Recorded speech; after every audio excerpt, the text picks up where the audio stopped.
Cockpit video from Israeli warplanes as they carried out the largest and most prolonged airstrike in Syria since the start of its civil war. Israel says it hit dozens of Iranian military targets, as well as 5 Syrian anti-aircraft installations.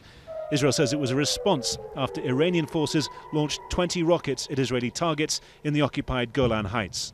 We have made it very clear that we are here to defend ourselves.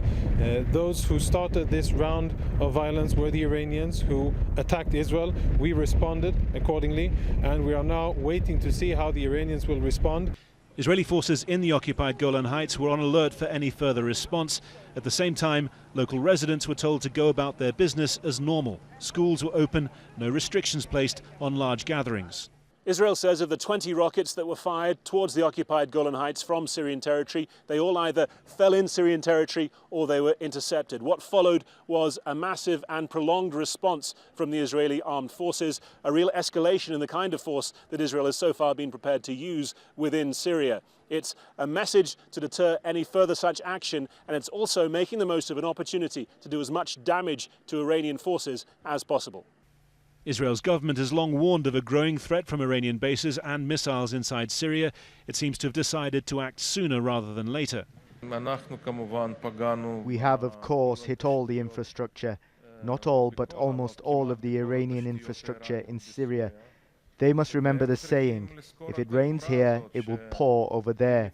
And I hope that we finish this chapter and that everyone got the message.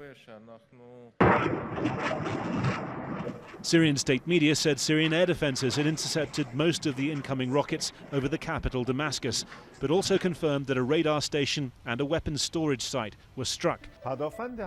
Iranian state television said Syria had given a, quote, crushing response to the Israeli attacks. The strikes were carried out hours after Israeli Prime Minister Benjamin Netanyahu was in Moscow, saying he'd come away confident that Russia would not prevent what he called Israel's freedom of action. A day later, a different tone from the Russian foreign minister. We see this as a very alarming development. We believe that all issues must be resolved through dialogue.